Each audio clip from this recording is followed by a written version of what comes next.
Hello and welcome to season 5 of the Premier League, King of Catan Premier League. My name is Chris Bizzell, and with me is DJZ. Hey, Chris. Thanks for having me here, man. I'm really excited for this. Yeah, it's season 5. Premier League's been running for 4 seasons. Week 1, it's the start of a fresh season, new dreams, new hopes, and I'm excited to see how the season plays out. We got an exciting 8 weeks ahead of us. Oh yeah, very much so. I'm very excited about how this is going to go. We have an incredible slate of players this time around, and actually, let's go ahead and talk about them. Uh, so first off, we have Loganian, right? The MSO, the Mind Sports Olympiad 2021 champion, the season 10 King of Catan winner, who says he tries to build rapport with his opponents.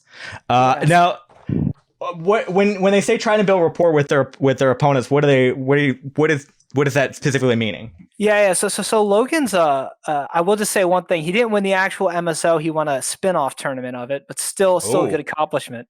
But I think he's someone that he doesn't say a lot of words, but when he does, he really tries to be friendly and sort of join what the table's trying to do. And so that's sort of where you're not putting yourself as a target, you're keeping yourself in the majority.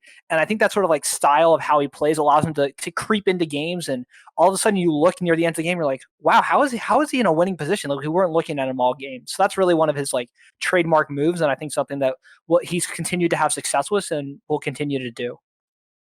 Yep, and then we have RealCrait. He is a Danish player who was actually a Danish national champion at one point, and Yeah. described his playstyle as intuitive. So, What? RealCrate's actually on a few YouTube videos. He was a finalist at the 2018 World Catan Championships. He was at the final table, and he made this infamous move where he placed on a 9-12 coastal spot with his second placement. Um, Long story short, RealCrate though, I think intuitive, like he's my wild card in this game. He's creative with his strategies. He's always has been. So I have no idea what he's going to do. And I think he's really the player when I look at all four of these that like, if we expect the unexpected, it's going to come from him. That's sort of how I feel about Crate with this game. Yep. And then we have JollyBaker, the German with a phenomenal beard. Yeah. He won the King of Catan team tournament. He has done multiple German semifinals, and then he says he's a pragmatic player. What exactly does that mean? So when I think about JollyBaker, like he mentioned, he's been to the German nationals where they actually play cities and nights. So he's very versatile at multiple different forms of Catan. But really the German style of play is not really talking. It's just playing the fundamentals and making good trades, building, increasing your production, playing a very straightforward game, not trying to manipulate the board or get too creative. And Jolly really embraces that and has a ton of success. And especially in a meta where you have, all these players coming with these new crazy ideas. Sometimes just going back to the basics is actually the tried and true method that's going to get you success. So yeah, he's really, you're just going to see good, fundamental, solid play out of JollyBaker in these games. And then finally we have Cuijibo, who is Canadian, and one of his list of accomplishments is that he beat K20 once. Okay, Yep. so as a player who's new to the Catan scene, who is K20? So King of Catan has been going on for over a year now, and K20 is, I would say, maybe the greatest Catan player. He was a Danish national champion. He has an absurdly high win rate with top competitive players, and he's just it's hard to explain other than the fact that like he's beaten him once. I've never beaten him. I have played like 5 or 6 games against K20, and he has won every one of them. It's not even that I have beaten him. He's just won all of them. He is just a phenomenal player, does the fundamentals right, makes great deals, and just somehow continues to win above the average win rate. Really? Okay. Yeah, he's absurd. He's taken a break from Catan, but man, if K20 ever shows up in a tournament again, why are we even playing in it? Honestly. And then his other list of accomplishments, he was 15th in Worlds, and then his playstyle, he says he uses bad play to extract good trades. So I've never seen that by him. I haven't read his book either, but he has written a book on Catan strategy. He went to Worlds because he was the 2001 Canadian national champion. So, been playing for 20 plus years in a competitive way. I've never seen this bad play to extract good trades, but there is something to be said for in a game where you can trade and really 3 players can work against the leader. There's something to be said for being in last place or being in second to last place, and sort of coming back at the end. So I don't know. I'd be curious to see how this plays out in this game, but I think he's someone who tries to pace really well and really tries to keep the target off his back. Yeah, and we saw that in the King of Catan season. What was it? It was the season 4 finals actually, where it was Trash Panda who ended up doing like seeming in last place the entire time, and then go ahead. No, 100%. This actually reminds me that the first King of Catan game I ever, or Premier League game I ever commentated was a season 1 3.5-hour final where the person who won that game played a dev card game just like Trash Panda did, and really didn't increase their production, didn't go for cities, just sort of built up this slow infrastructure where at the end of the game, nobody thought they were a threat, but really they were a point or two away from winning. And I think that's something so scary about like victory points and monopolies and the development cards in general in Catan is they can make you a lot stronger than you appear on the board. And so it's always interesting to see how much do people value the knowledge they don't know in the game and the potential somebody has. Really? Okay. Yeah. And so what are your predictions going into this game? Yeah. So I think it's impossible to predict a winner. I think all 4 players are fantastic, but well, when I think about competitive Catan, I think a lot of table talking and what we see from like Delighted and a lot of the popular YouTube videos is how much people communicate. This game isn't going to have as much of that. These players are very soft spoken, are much more about playing the game and playing the fundamentals. And on top of that, I really see Logan, JollyBaker, and Cuijibo really playing just a sound, fundamental game, very straightforward trades, good placements, maybe a little bit of extortion, but nothing like crazy out of the box. And to me, I think the person that might surprise us and do something a little crazy is going to be RealCrait. And I'm excited to see like what unpredictable move he might make in this game and how that's going to shape how the game ends up. That's very fair. We're about to hop into the game in just a second. Right now, we're having some, we're going to call it minor production issues. So while we're finishing or while we're fixing those issues, what are some of the exciting things you're hoping to see from season 5 of King of Catan?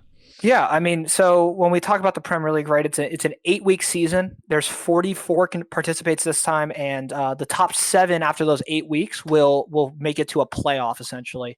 And so really, 8 weeks is in some way a lot of games, and in some ways it's not that much. Where it's sort of the thing where good play will get rewarded over the long run, but you can look back and even if something at week 1, there might be a trade at the beginning of this game that affects how somebody finishes at the end of the season. So it's that sort of high drama, high stakes over such a long time with such a high talent.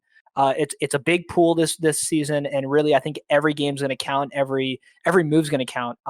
Something I'm particularly excited about is this production side of it and getting one game featured every single week. It's going to be really cool to see, and I think it's going to be a lot of fun to sort of watch and see how the different dramas unfold and really get an audience behind these games. So I'm excited for the viewership. I'm excited for the gameplay. I'm excited for the different play styles we have out there. I think you look at this game is going to be very different than a game next week where you have a different player in there. And sort of how do people value what's strong in the game, and how do people go about communicating in a game where trading and interaction is so integral in the game? I very much agree with that. So we are about 2 seconds from hopping into the game. So get excited, people. Yeah, and really the best way for us to know what the game is going to be is depending on what the board looks like. That's really going to tell us the tail of the game right away. So, I'd love to. Oh, and here it is. Yep. So it looks like blue with RealCrait placed first on this board. I guess we can start with just the opening idea of the board here. So when I look at the board, the most dominant strategy in Catan is to play ore, wheat, and sheep. So the ore, or the gray tiles, and the wheat, the yellow tiles are going to be your strongest ways to build cities, increase your production, and buy with those green tiles, the sheep tiles, buy those development cards that I just sort of talked about are super powerful and super strong. And so we see that here. We see a very high ore board with the 6 and the 9 in a corner. That means that a couple of players are going to get a very high concentration of ore in this game. We also see the 8 and the 5 wheat also in that same corner. So there really is potential for very strong development card play and city play in this game. And so it makes a lot of sense. I think that RealCrait and JollyBaker both placed on those tiles. The first thing though that really surprises me is that 659, the 6 ore 5 wheat and 9 ore hex. I think that should have been taken in first position, and by taking the 5 9 10 next to it, he actually allows JollyBaker to get on the 5 wheat and also to get on the better ore production, the 6 ore. So it'll be interesting to see sort of how that plays out. I guess Jolly wanted to make sure he could get to that wheat port, but or RealCrait in blue. But yeah, very interesting, quick picks here, and yeah, well, we'll sort of see how it looks from here. So we got Logan placing now, and he's still got a minute and a half to go. Uh,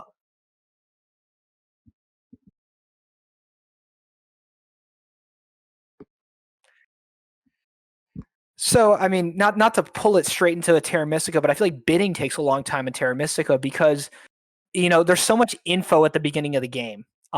There's so much info out there. You see you see the tiles and everything, and what you place on really is going to determine what sort of strategy you go for. And I would say you can't necessarily win based on your placements, but you most certainly can lose based on bad placements. So you don't want to mess this up, and you want to put yourself in a position where you have a way to win the game. Uh,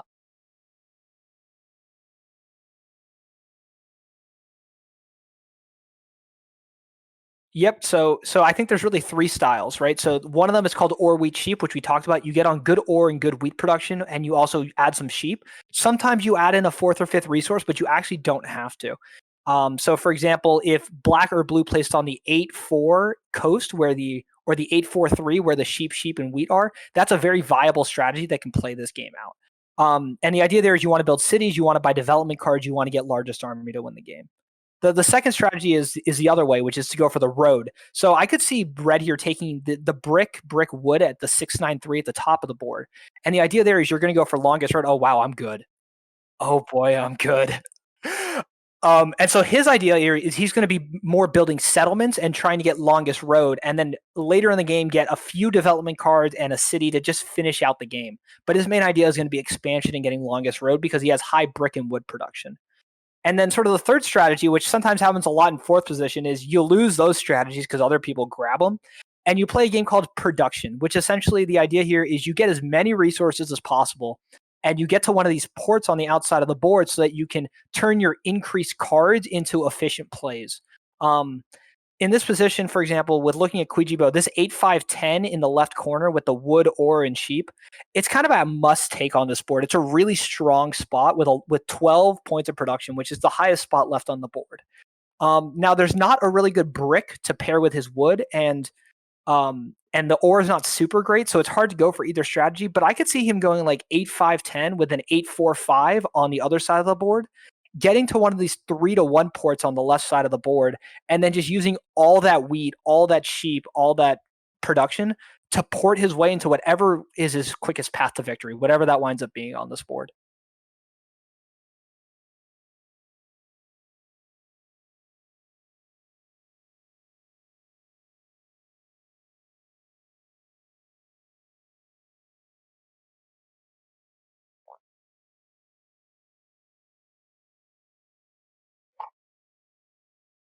I think it's very, I think, yeah, image management, right? So, like, what place do other players perceive you're in is huge. And that's really understanding the meta and understanding the players because different people perceive stuff in different ways in like a soft game like this where it's impossible to evaluate who's actually in first place.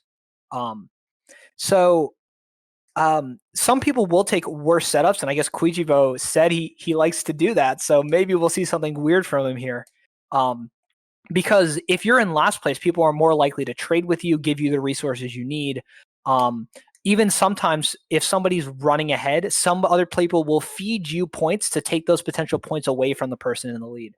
So, yeah, and so I think that table management is going to be really important. Now, in this game, I think that that's actually going to be done more with actions and less with words. In some games, using your words and talking about your position is able to convince players or create a dialogue. But I think with these players, the main thing is going to be their actions on the board and how threatening they look just from the eyes and not necessarily from the ears, if that makes sense.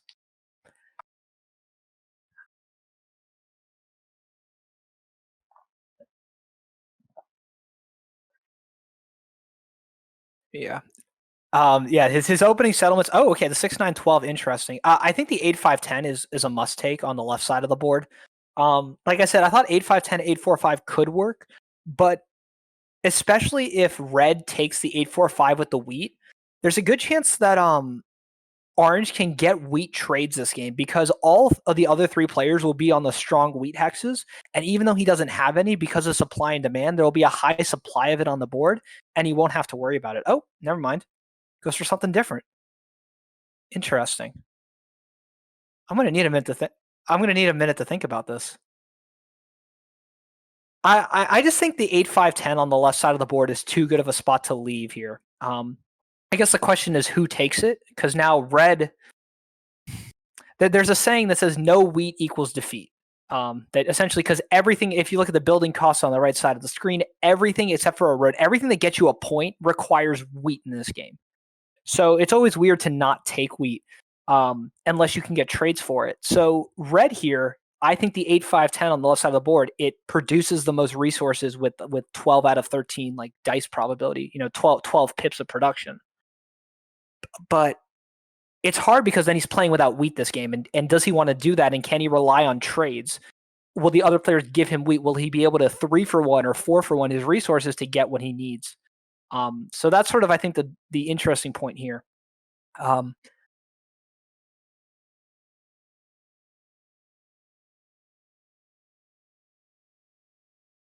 Right. So the other thing you can look at, of course, is supply and demand. So the wood is, while there is a lot of wood with the 5 and the 9, if he takes the 8-5-10, nobody else is going to be on this 5 wood. So an interesting and I think more advanced thought here would be if you take the 8-5-10, when a 5 rolls, you can probably trade that wood you got for a wheat from one of the other 3 players because all 3 of them are going to get wheat when a 5 rolls.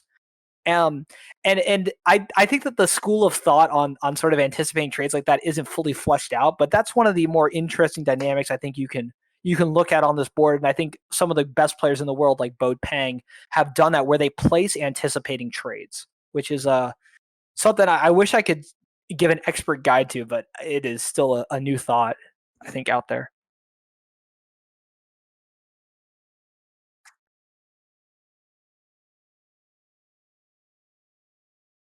Absolutely.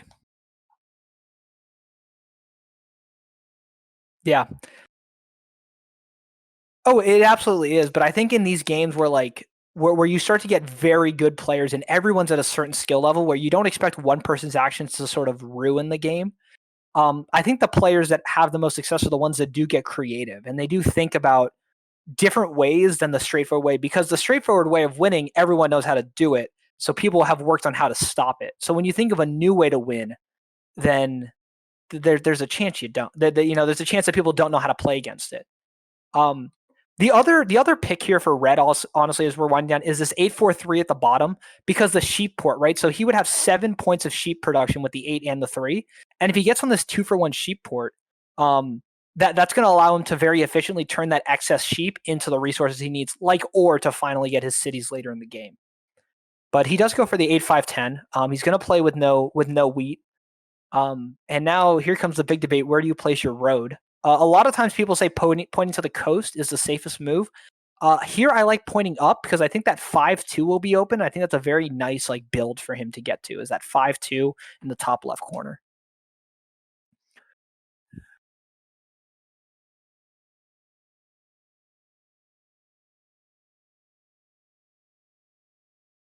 Yep, I can hear you. And he does place up, So just to break down, I know that this has all happened very fast, but looking at Orange's setup here first, I think Orange's idea here is they're going to build cities very fast because they're on 2 ore spots and 2 wheat spots. And I think their idea on top of that is to build to this 8-10 on the coast, which allows them to get some sheep production as well. And with that, they can start buying development cards in high volume. And the final thing to their strategy is getting onto this wood port to turn their little bit of wood production, because they don't have any brick, they can turn that into the resources they need to buy more cities, to buy more development cards, stuff like that. Red setup here is a very classic road strategy. They're going to be building a lot of roads. They're going to try to get onto good new settlement spots and then onto a 3-1 port so that they're, sorry to break here, but if you look at it, they're on 6 different numbers. And when you total it up, it's it's 23 points of production. So 23 of the 36 dice rolls, he produces a resource. That is very, very high production in a Catan setup.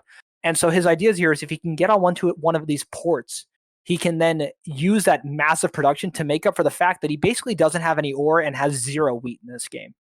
So that's sort of where Red's going to be looking to do something. Like I said, JollyBaker is going pure ore wheat sheep. So he's only on 3 resources, but honestly, those are the only 3 you need. A key point to his game is going to be, can he get onto the sheep port or onto the 3-1 port to try to use that excess production to balance out and do what he needs to do. And the other key linchpin in his strategy is the 6 ore. If this gets blocked by the robber, he has no ore production and his game sort of falls apart. So his ability to keep that unblocked, either with luck, deals, or just good strategy, is going to be key to his success in this game.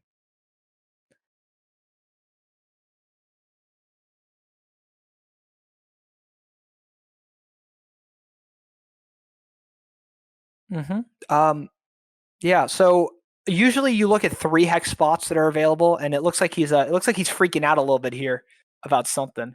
He's staring at the board intently. Wow.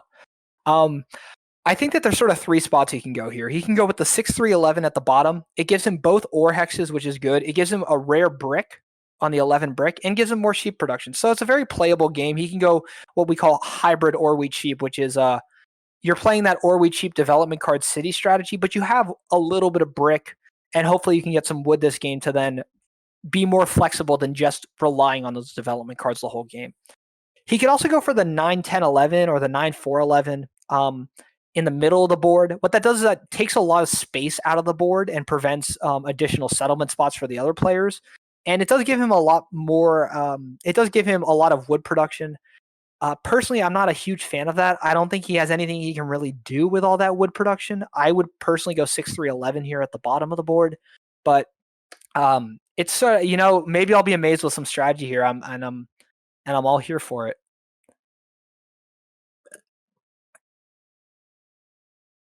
Yep, there he goes.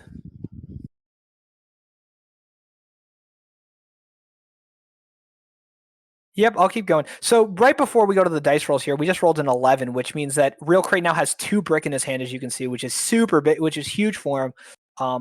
But I think the big thing here is the 9-10-2 is now open for red. And when you're playing a road strategy where you're building a lot of roads and worrying about your next settlement spots, something like the 9-10-2 is getting a 3 hex production spot as the road player for your 3rd settlement really helps increase his advantage, because the point here is he's spread out, he's getting a lot of cards, and another 3 hex spot like the 9-10-2 gives him that much more production instead of something a little bit weaker like the 5-2 or the 6 brick solo. So red here, I actually really like their position, and I think that depending on how much the players are willing to trade him wheat, and depending on how little he gets targeted, he could really run away with this game as a road player, and he's probably going to get longest road uncontested. So I think it's on the other players, including this opening 7 here by Cuijibo, to really understand what they need to do to win this game, or what they need to do to slow him down. Okay. So we've fixed our small issue. Thank goodness. We're gonna be down for roughly 5 minutes, so the VOD viewers are gonna have a great time. But we will. We're gonna be down for just a teeny little bit here. Okay, so are they not hearing what I'm saying, or? So they're gonna be hearing. The VOD viewers will be hearing everything you're saying. Perfect. So we'll just continue on, and we'll continue casting like it is normal. Absolutely. So Cuijibo rolls the first 7 of the game, and the robber placement is such a big part of Catan here. And the one interesting thing I will say is triple shared hexes rarely get blocked because there's 3 of the 4 players are on it. And so this 6 ore and this 5 wheat are both triple shared. So what I think would be the 2 most likely hexes to be blocked in the game, the strongest ore and one of the strongest wheats, is actually not going to get blocked because only red's going to block those spaces this game. But he does recognize the importance of sheep and that he's competing with a lot of development card players. So he puts it on the 3 sheep. And I don't believe he got a trade out of it. So I think that was a really interesting thing. But okay, now okay. They're moving pretty fast here. They're going at lightning speed. It doesn't look like they're even talking actually about these things. Yeah, that's something to be said. So RealCrait though buys the first development card, traded a sheep for a wheat with Cuijibo, and I think Cuijibo really likes that because Cuijibo is not on any sheep right now. So I think he used the fact that an 8 rolled earlier in the game to even out his hand and get a resource he can't get. And now that the 5 rolled, Crate got his second wheat. So a good trade there for Orange, honestly. But buying the road building, or as it's pronounced in Germany, I believe Strassenbau. Key card. Some people say it's the worst development card in the game, but I will say when you're on very limited road building material like blue is, and you draw it early in the game, it is super strong. This is going to get over the biggest hump that most of these players are going to have this game, is getting roads and building settlements. And you usually, even when you're playing a pure development card city strategy, you need a 3rd settlement spot. So that road building is going to open up a 3rd and 4th settlement spot where instead of needing 2 brick and 2 wood to get 1 settlement with a road settle, now he needs 2 brick, 2 wood to get 2 settlements, which is going to be very big for him. So that's a great draw early in the game for him. Yeah, absolutely. 3's rolled here. It's blocked. That means that the brick production is going up for Logan, which is nice. Oh, and it looks like... Yeah, Logan's taking a victory point here. Yeah, did Logan buy that or did Jolly buy that? Or did he just buy a development card? Logan bought the development card. I don't even know how he managed that. That's impressive. But I think that was Jolly. But let me check. Let me check to make sure my stuff is not incorrect. Yeah, another 11 rolls here. That puts another rare sheep. Well, not Jolly. rare sheep. So correct. Jolly buys the victory point, which is actually probably the worst draw for him. He wants a road building, he wants a year of plenty, or he wants a knight, because then he can control where the robber goes and really dictate this game. Jolly can put the robber on the 9 ore, which is a great block for him. Yeah, let's see. Logan building a road and going immediately for that 9-10-2, which is, I mean, like I said earlier, doubling up on that 10, doubling up on that 9, getting on the 2 wheat, getting another 8 points of production to go to his 23 already there is really strong. And I think that his plan here is to get on that, then get onto a port, preferably the top left one with the 6 brick. And from there, use that to get a city up on the board. He'll have 3 settlements, 1 city, and just the ability to reign terror over the entire island with his massive production and road infrastructure. So we'll see how that works. A lot of 5s rolling here, and that's going to put a lot of wheat into Orange's hand, and a lot of wood into Logan's hand. So I think Logan's ability to sort of trade this wood for value is going to be really important. And we see RealCrait trying to give him a brick for wood, essentially. Yeah, let's go ahead and see if we can listen in on that conversation that's happening. Yep.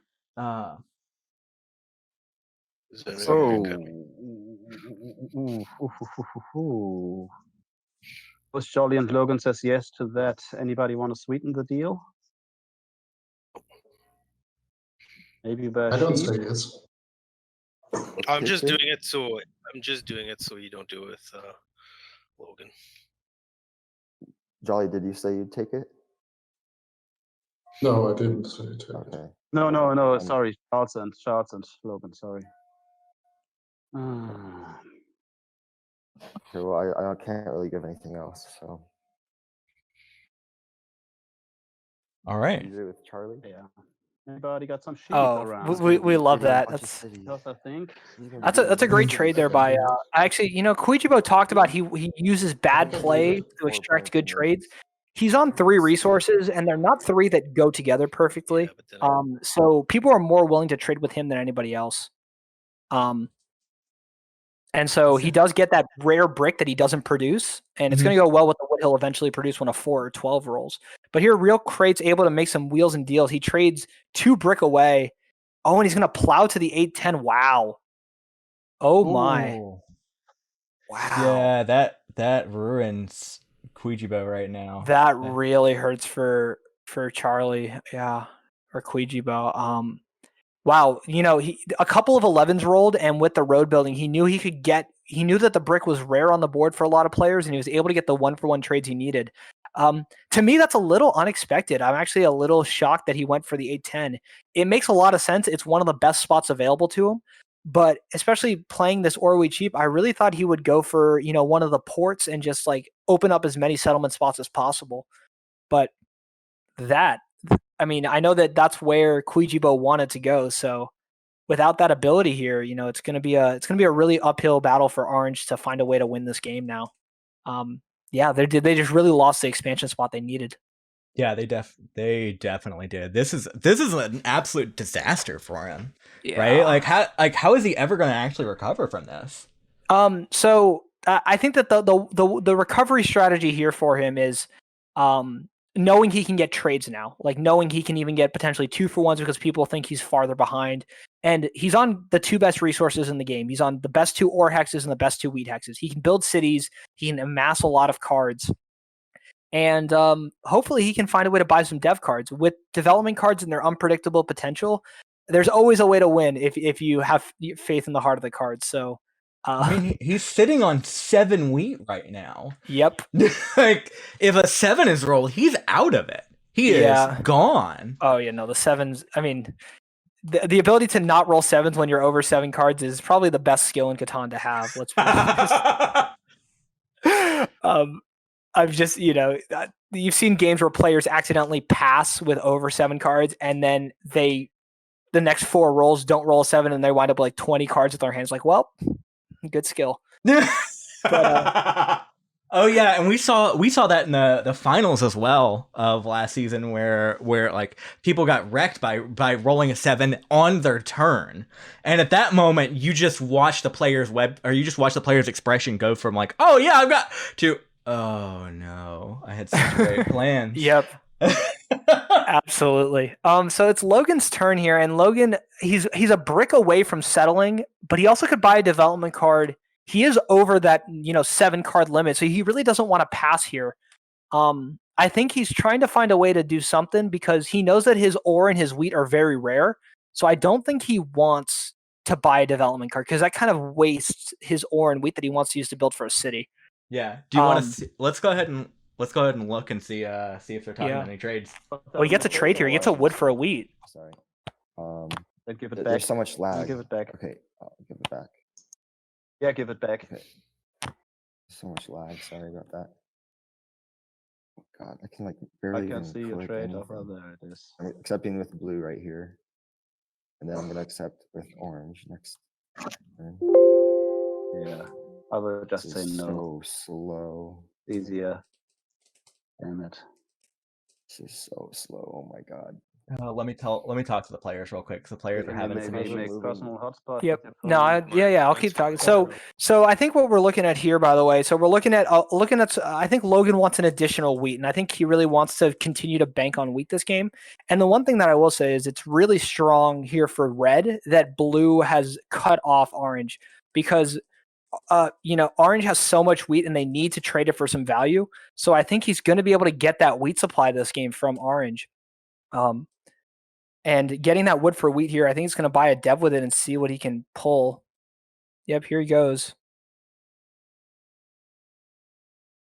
I don't know what he pulled yet, but 5 rolls on the table.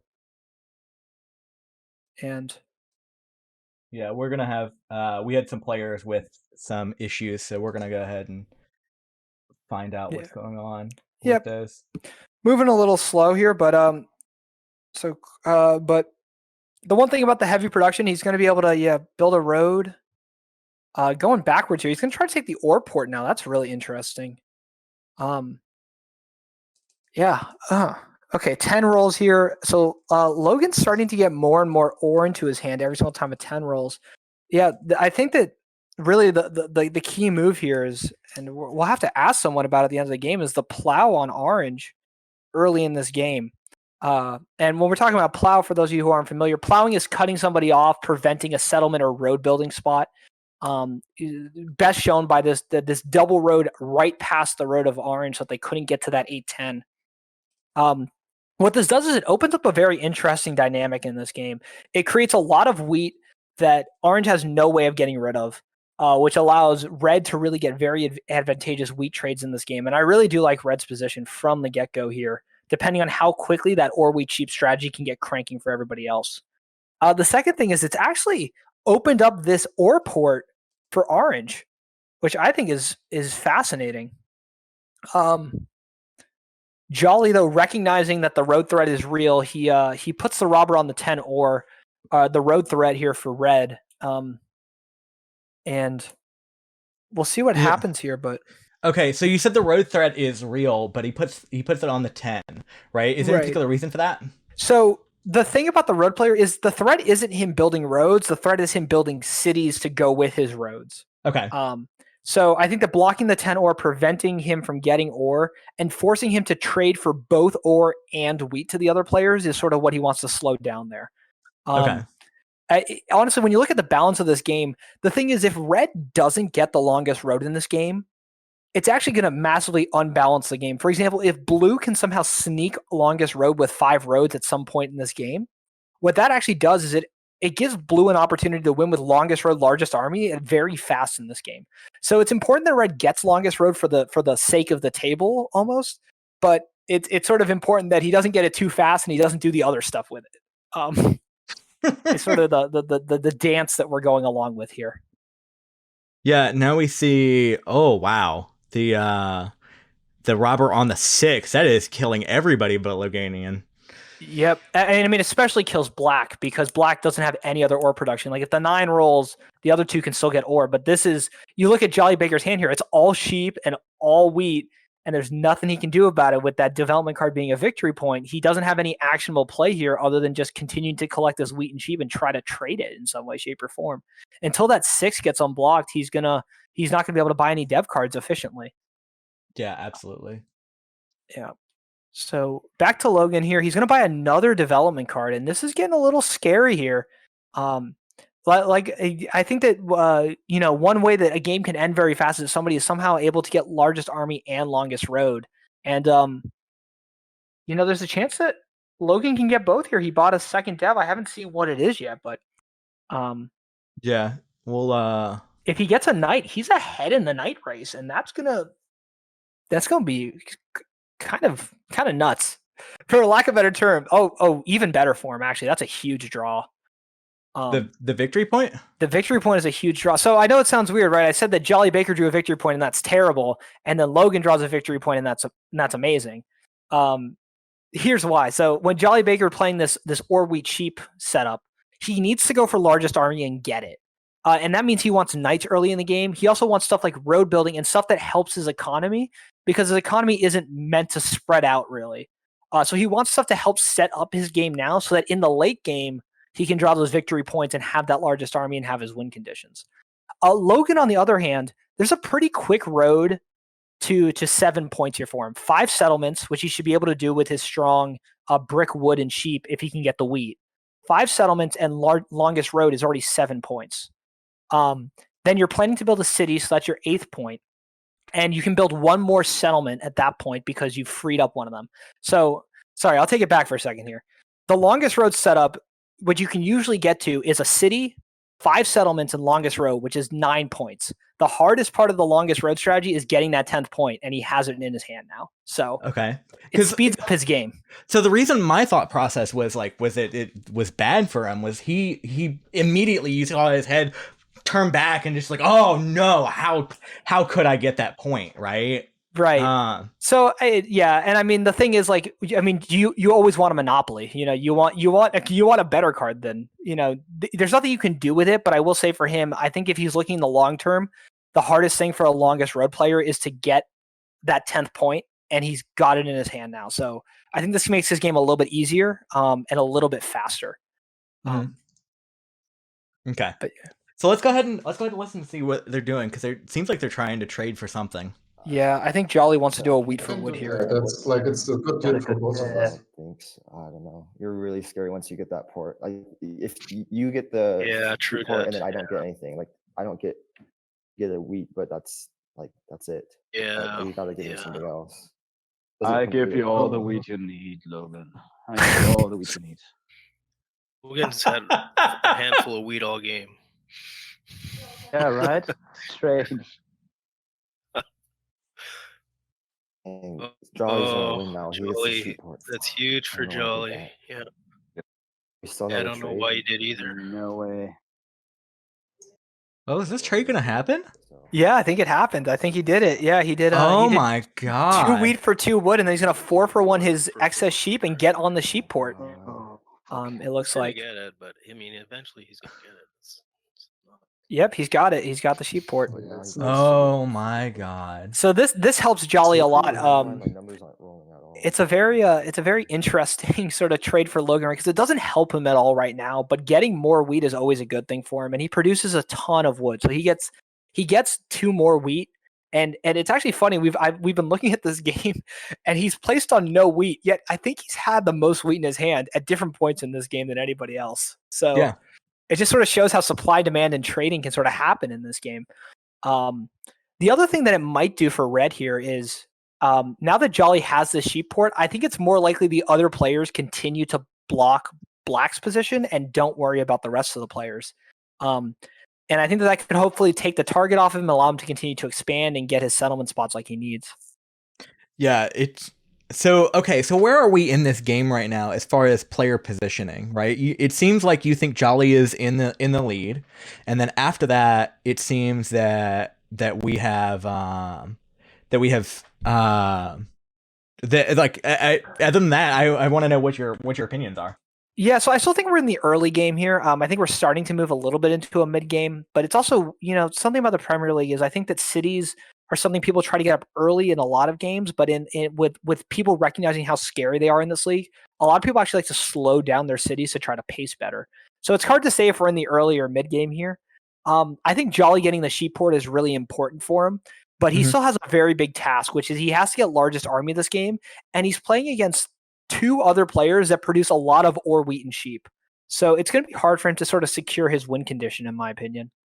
Okay. Still, I think that Red's is setting themselves up in a very good position. They've got that victory point, like we talked about, and they have the entire northwest of the board to themselves, and they're probably going to get longest road uncontested this game. Yeah. So I think that because they don't have anybody contesting them for it, I think that they're in a strong position. It sort of depends on how they roll and also, how quickly the other players play. Can he win this game in the long run is, I think, sort of my big thing for him.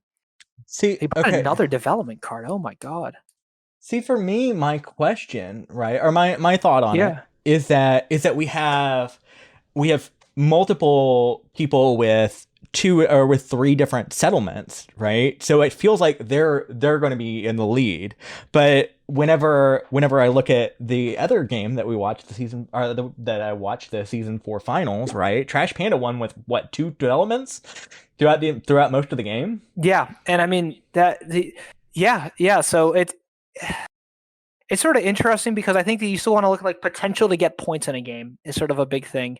And even though, like, for example, Blue got their next settlement up, it's sort of looking at what's the road ahead for them to win this game and how are they going to get, they're at 3, but how are they going to get to 10 victory points faster than everybody else?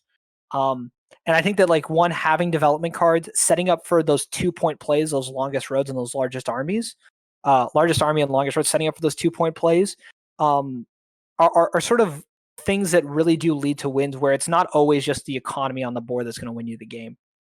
Okay. The other big thing I would say is, as nice as settlements are, really your economy boosters are usually cities.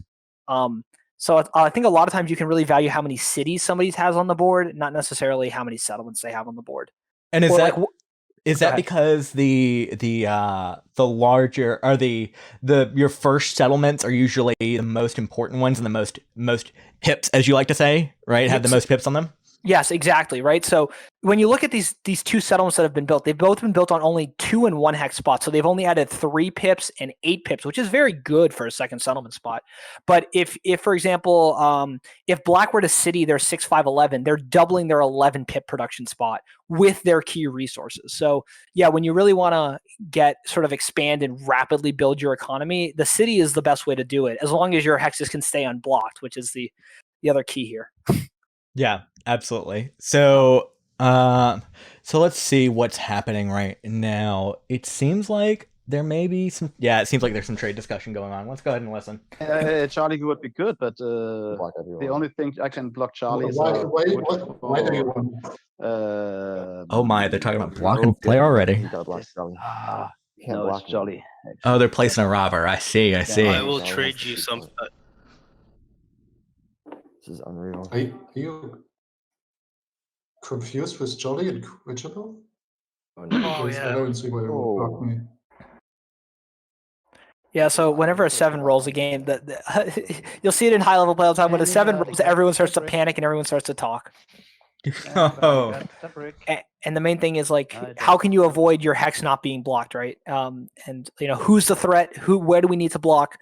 Oh, I'll give you this card if you don't block me. All these different bartering and bantering ways to try to diminish the impact the robber can have on you, sort of on the board. So I've heard the term extortion tactics, right? Is that exactly what you're talking about? Or is that Essentially, so you have the ability to move the robber. You go, hey, listen, you've got 2 ore in your hand and 4 cards, and I'm looking for an ore. I can put it on you and try to steal from you. Or if I don't block you, will you trade me that for any card I give you? And that sort of deal allows you to sort of block the hex you want, and the player who accepts it doesn't get blocked, and the other player gets the resource they want and gets to block the hex they want in a lot of ways. Okay. Now, what are your thoughts on the extortion meta that has kind of developed in Catan right now? Oof. How much time do I have? Is what you're saying? I think it's good for the game. I think that Catan is a bit of a simple game, and I think that the way that people add complexity is the trading aspect, because it's open ended. Like, even though nothing is binding other than accepting a trade, I think that that's where the players can get most creative with their ideas and how to do better in the game and how to maximize their value of their cards, and how do I take the dice and use them to my best advantage, whether they're rolling for me or not. So I think any tool that a player can have to show their skill is a good thing for the game generally. Okay. And I'm happy with it. I think that people need to learn how to not be extorted. People need to know when someone is when the correct time to extort is. For example, Red rolls a 7 and says I won't put it on something, but you're like, we all know he's going to block the 5 wheat. Like, there's no reason he's not, or something. It's something like that. Like, sometimes there are empty threats where someone's trying to get value where they really don't want to block you anyway. And people need to be able to recognize that and sort of go against it. So it's more of players who don't understand those sorts, that meta game, getting upset over that being a thing. I think it's a learning curve, right? Because I don't think people think it, and Catan's a game that people just sort of can pick up either online or in the pandemic. It's an easier game to learn. A lot of people have played it with friends, and so when people start doing that, you're like, wait, why is this person not getting blocked? It's like, oh, because I'm dealing with them in voice chat. You need to jump in here, and I think that these new ideas take a while to learn, but in when you have all these players that have seen it happen, I think it's a good tool to have, and I think that I think it's a good tool in players' arsenals, and it adds a lot more depth to the game. So looking back at the game, it seems that Loganian ended up using his knight another time. Go ahead and putting it on the 6. Again, I think that 6 has had the robber on it more than it's been empty this game. Yeah, honestly, the other thing is the 6 hasn't rolled this game that I've seen. Which is huge because it's taken Jolly's chances of getting ores to super small. It's actually limited the amount of brick that Red has had as well, which is why Red doesn't have a settlement up yet. I mean, you look at their hand; they have the wheat hasn't been the problem; it's literally been the brick, if nothing else. So, But I mean, honestly, the thing is, and I think this might have been the reason that Blue didn't place on that 659, is they knew that this 6 ore was going to get hammered during the game. And by hammered, I mean just the robber being put on it time and time again. There is something to be said for placing on spots you don't think will get blocked. So something like the 6 over in the corner, right? That's not going to get blocked unless Loganian is absolutely way in the lead, correct? Yes. Yep. So coastal spots where only one person's on them usually don't get blocked, and also triple shared spots usually don't get blocked because only one person can block them. But Logan has somehow had the knights this game, which is a bit shocking. So he's been able to block what he wants on the board. But yeah, so that 8 sheep is a very big target because it's double shared and it's high production, right? Mm-hmm. And stuff like that. The 8 wheat, the 5 wheat, the 6 ore, the 9 ore potentially. But yeah, yeah, there's something to be said for, even though the 6 is one of the most commonly rolled numbers in the game, it doesn't do you any good if it's blocked. So it's one of those sort of balancing acts where if you can keep it unblocked, it's great. But the problem is it might just get hammered for the game. And then another thing I want to talk to you about is this idea of trades and trade backs to extend the timer, right? We've seen it time and time again, and I'm not sure how you feel about it. I have many thoughts on it, but I want to see how you feel. I mean, here's the thing: I never blame a player. Just real quickly, Logan traded 2 sheep for 2 wheat with Orange, and Orange doesn't produce any sheep, but he's doing this to 4 for 1 because he cannot get a brick to save his life. But there he goes on the 9-10 too, finally. Very nice.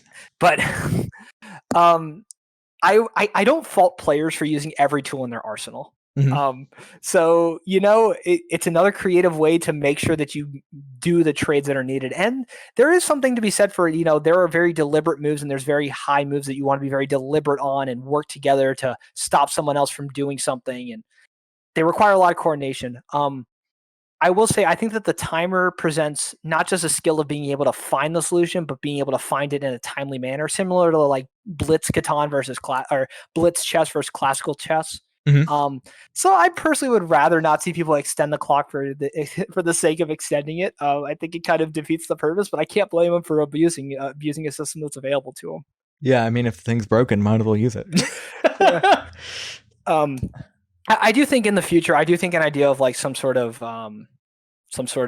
like time bank or something would be great. Where like you do have the time when you need it, but you have a minimum timer when you don't. Oh yeah, and we've actually been discussing that, or that's been discussed with the colonist people, but it's so far on the back burner. It's just difficult. It's gonna be difficult to get it in. Oh, 100%. And this is interesting. We've actually seen 3 different 4 for 1s. One of I would say the second most inefficient thing to do in Catan is 4 for 1 your resources to whatever resource you need. But because people haven't been able to build on ports very early, and because of the rolls not having 6s, that has deprived the game of ore and brick, which are, it's basically this game has been all wheat, wood, and sheep. So people have had the 4 for 1 to do something on the board, for lack of better terms. And we've slowly seen sort of like some positions kind of, I guess, be created here with, blue has a chance at longest road in the short term. They can get on this wheat port, which actually gives them a ton of flexibility. Orange has backtracked to get on this ore port, which actually gives them an out for this game because now their 9 points of ore production can be 2 for 1 into whatever resource they need. So I think everyone's finding a creative way to stay in this game. And while I think that I guess black and red have the 2 more mainstream and more efficient paths to victory, I think the creativity here by blue and orange to find ways to stay in this game really give them a fighting shot. Absolutely. And then let's see. So we see that orange got on this port, and okay, and then blue's gonna go on the wheat port. But blue, it seems like RealCrait hasn't had. Well, okay, he's got 3 wheat in his hand, but it seems like he hasn't had that much extra wheat this entire game. Yeah. I think I think it's more another settlement spot for lack of better terms. And it's probably his best expansion spot because while the 411, which he could road settle to, we're looking for efficiency. So we don't want to build more than 1 road before we settle our next settlement here for blue. The 411 is nice, but it gives him more wheat and it doubles his brick. He doesn't have wood. And so I think that just getting on the wheat port in case the 5 rolls hot, in case he cities the 5, 9, 10 and the 5 rolls like crazy and he has 6 wheat in his hand, he can do something on his later turns. Yeah, that makes total sense. And here's the thing, a 9 just rolled in. Cuijibo's looking like he's going to get the first city up on the board this game, pending the 7 coming, but I mean, there's a good chance he's going to get a city here. And with the 6, 9, 12 city with this ore port, and he's got 2 knights in hand, I think he's got a shot at getting largest army, which puts him in a great position to win this game. That's now where is he going to be getting his 3rd ore from? I don't know if he's going to get it from anywhere. It is Jolly's turn, but the 6 and the 9 are very high. Like there's I'm not a math.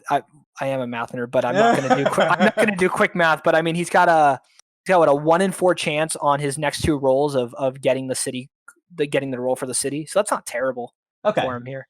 All right. So it's possible. Now Yeah. it's okay. Now it's unless the knight's rolled. I think it. Nope. We're still at barely not happening. Right. I mean, if he's card tracking well and knows RealCrait's hand, he could robber to try to steal an ore or a wheat and 4-for-1 the wheat. So he does have outs now to get it if he doesn't 7 out. I have missed some of the development cards, but RealCrait has drawn a Monopoly, which if you ever don't know how you're going to win a game, you draw the Monopoly, you automatically have a chance. It is a very strong card. It's the strongest development card in the game, and I think that especially with that wheat port. Imagine if the 5 starts rolling with some cities up there, and then he calls a wheat monopoly, and he can 2-for-1 all of it. It could get really dangerous late in the game having that card. Yeah, it definitely can. Let's go ahead and listen in on what's going on. Yep. Nah, No, definitely not. probably just asked the same almost. So I this, would give you an all for road. yeah, I don't have any brick. Can't really do anything right now. Sorry. See you later. That's a job. Oh wow, there is some aggression. It seems like Logan is not very happy with his position. I don't think he is. I think his concern here is he expects the ore wheat sheep to get targeted with the robber, but he's been getting a lot of robber love on that 10 ore. And the problem right now is he's actually leading in the largest army raise, which makes him sort of a near-term threat to end the game. But I think he just wants his brick production to roll. He's on 7 pips of brick production. It's just not there. Wow, Cuijibo ended up getting the 9 roll, and then after that, being able to get the city with ease. Yeah, that is such a beautiful and lucky roll. Yeah, it just works out so well for him now. And I mean, now when a 6 rolls, he gets 2 ore. When a 9 rolls, he gets 3 ore, and he can port that 2-for-1. So he's essentially has has that ore wheat sheep setup now. It's just without the sheep, but he's got just extra ore to sort of efficiently work with. And especially with how low the brick has been rolling, if he can get a few wood rolls, he might actually be able to sneak longest road for a small window. And you just start to, I think this is the thing where, yeah, he's only at 4 points, but you start to look now like, well, how can I quickly jump to 10? Like, where's my ability to go from like 6, get to 6 and then be in a striking distance almost? I mean, he's got 2 knights in hand, which is going to take 2 rotations to get down if he wants to get them down, right? Compared to Loganian's 2 already, right? Then we have, I mean, do you really think he's going to take the longest road from for a portion of time? I don't necessarily think he's going to, but here's the thing: if the 6 or 9 rolls, he can 2-for-1 his ore for brick, and if he builds 2 more roads, he would jump up to 6 points.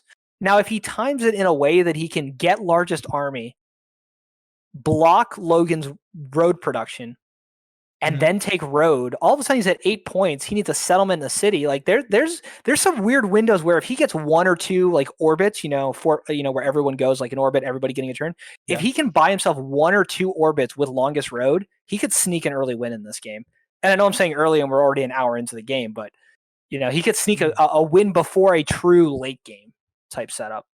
Yeah, and we see a 4-for-1 from RealCrait. Go ahead and putting another 4-for-1, buys another development card, and there's the second road building. I don't think he wanted to see that, but he's gonna be able to get to 6 roads if he wants to. Maybe go up to that brick port at the 8 wheat if he wants to. The brick port for what? What brick is he at?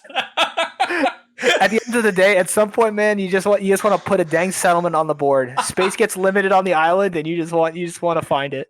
So he's getting. Let's go ahead and let's go ahead and talk about this brick port. So on this brick port, this beautiful brick port, by the way, he's getting 8. He's getting an 8. He's getting a desert, and he's getting a brick port. Yeah, he's getting one thing. But the thing is, like, you see, his only other he could double road to the 3, 10, 11. Oh, in the middle of the board. Oh, wow. He could. Okay, he could. See, okay, now we're talking. Now he would give up longest road, but I guess going for longest road is not very smart here for anybody if you're not red, because you would like to think by the end of this, red is going to take longest road. Yeah, longest road is should be locked. Yeah, but now that the 6s have rolled as well, but See, it's Jolly's turn. But yeah, I think the 3, 10, 11 is probably the better spot. But at the end of the day, the space becomes limited on the island of Catan very fast with 4 players. And at some point, there's 2 different types of settlements. There's settlements for production, like getting on the sheep port or getting on the 810 or getting on the 910 too. And then there's settlements for points, which you'll see later in the game. But it's like, where can I put one down? Where can I just put another point on the board? And honestly, with that one, it's just like I don't have to build 2 roads. I can just put a point on the board. It's a good day for me. And we see a city from JollyBaker. Yep. Ooh. That's very big. And Jolly, the only problem that Jolly has here is he needs to find a way to get army or draw some more victory points, because those 2 points that you get from largest army are so big when you're not playing an expansion game, and he really doesn't have the wooden brick to do that. So, Speaking of brick, how did this man get brick? did he just trade it or did he steal it? I don't even know. He must have stolen it or traded for it, because I'm looking at his board and he's got no way to get brick at all. Yep. I wonder what Logan's going to be doing here. He's finally got a brick. I think his next build is to go to the brick port. He rolled a 7. Oh no, that's what he did. Oh, there we go.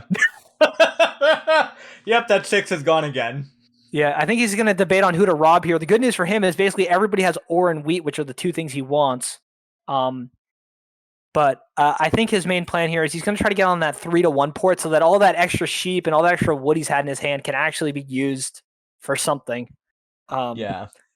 Because usually you expect the road player to sort of blitz out settlements a lot faster than this. I guess if we got any Terra Mystica people, I guess sort of like a dwelling rush, like you just sort of blitz out your cheap builds as fast as possible, for lack of a better comparison.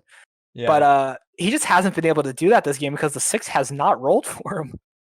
Yeah, and then we have, I mean, to keep the Terra Mystica dream or metaphor Go alive. ahead. Yeah. So then after that, the problem is that you run out of settlements, and you're like, all right, what am I doing here? I have nothing else.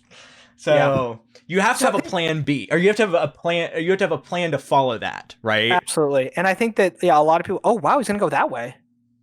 Huh. I don't know how I feel about that. I mean, it does allow him to get a settlement out on a port that has almost as many pips. Yeah, it's the same amount of pips as the 6 brick, and it's less blockable because it's 2 hexes. The plus about this is if that 2 ever does roll, he gets 2 wheat instead of 1. And there's something to be said for when you have a low probability number, make it count when it rolls. Yeah, absolutely. But the one thing that I'm worried about is, so you only get credit for longest roads that are like, you can basically trace the roads. It has to be a continuous loop essentially, or a continuous path. And the thing with that one is that's not going to connect with his roads as easily. Versus if he went to the 6 brick, then he could put 2 roads in between his 2 settlements and jump to 6 right away. With this sort of setup, he's not really going to connect his settlements for a benefit, and he's going to have to build 3 additional roads at some point, kind of to lengthen his setup here and make him efficiently use his Oh, that's very true. His roads. RealCrait moved it and blocked himself on the 6 ore. There's that unpredictable play that he brings. I think part of the reason for doing that was he realizes that the other players get so much more out of it than he does, and I think he wants to stop Jolly from buying development cards. But usually you don't block yourself, so a very, very sort of interesting move here. That feels a little. I mean, kingmakery is a strong word, but that feels like Loganian would be over the moon with that. Oh, absolutely, absolutely. We have a 6 rolled. Oh, yep. Wow! And that takes 5 ore income off the board. Wow! Did it just rolled again? Yep, back-to-back 6s here, and that is what Logan's kind of been hoping for here. Oh wow! Because it's going to give him the wheat, and I think that it really hurts the ore from everybody else. Like Cuijibo could have 4 ore in his hand for this next roll, and he has 2 cities already up. Wow! But yeah. Okay, this is interesting. Oh, now he's got to get sheep though. Hold on. Let's. This might be an interesting talk because he might actually try to get a wheat. He might try to get wheat. I kept losing wood because people kept stealing from me, but I can do this for anyone who's interested. Or Not really. I would normally do that, Anything but other? I don't have any cards. So I would Okay. like to do business with you, but it's like it's not. It's but I don't have that. I wanted to do that trade. No, not really. This. Oh, I really wonder how well they're card tracking because Logan's doing a good job of sort of disguising his intentions here. So we'll see what happens. I can give you a sheep for that. Can give you a sheep for that. Oh, he looks like he's getting the sheep. If he gets the sheep, that's huge for him. Oh, he does. Yep, he does. Well done. Well done. Though it's interesting because I think that in a lot of ways he wanted to try to get a city there, and that's why it was very nice that he disguised with 3 different trade offers. It makes it harder for players to put him on a specific hand.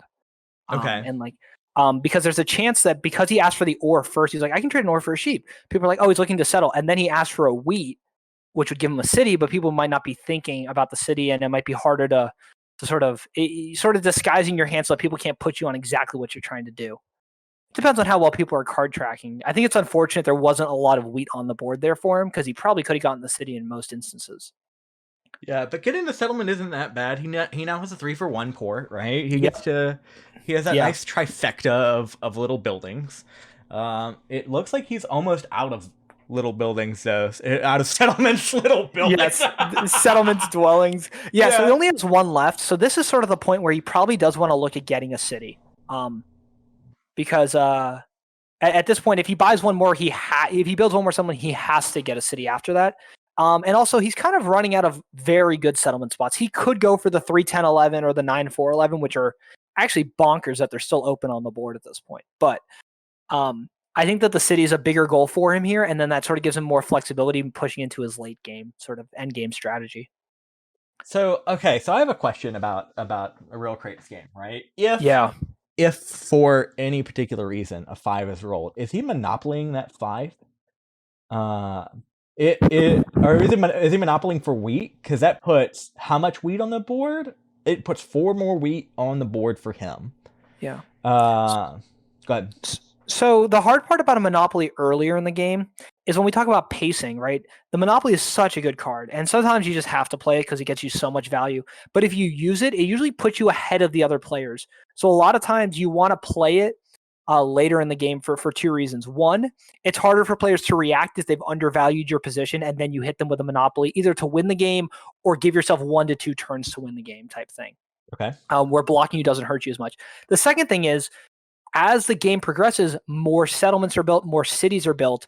There's more of that resource on the board. And that's also a prime time to monopoly because there's more of cards on the board.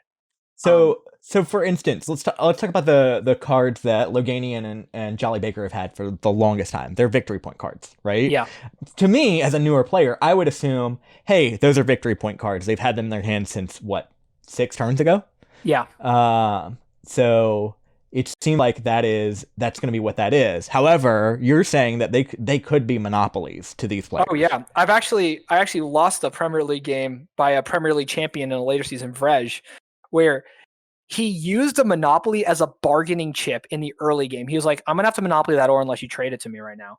And somebody traded to him, and then he saved that monopoly until the end game with us all knowing he had it and won with it. It was the wildest thing I've ever seen. Oh wow. But that's a little different, but yeah, I think one thing that maybe we'll hear in table talk in the chat at some point is how strong do they think RealCrait's position is right now? Because no city on the board, not really in the night race a ton, but he has 3 development cards that he hasn't played. So what does that open up the door to him potentially having? How scary is that? Even if he drew 3 VPs, now he's on 6 points. That's pretty scary. So it's really hard to evaluate whose position is best here. I think that I can see straightforward paths for some players, but for others, I still think there's ways for them to win. It's just that 6 is rolled again, and Yeah. RealCrait is he's now missed out on 3 different ores. Yeah, but I think the thing that he's done here is he's actually hurt Jolly and Cuijibo from getting a super high amount of ore. and really amplifying their game some more. I do think one reason he's blocking the 6 ore is because if he minimizes the ore on the board, there's more chance that people will hold onto their wheat. So if the 5 and the 8 starts rolling, there's a chance that even Cuijibo won't have anything to do with his wheat, potentially. And that increases his potential to have a great monopoly. Because not only is more wheat coming on the board, but there's less use for it. So then there's more sitting around for him to pull later.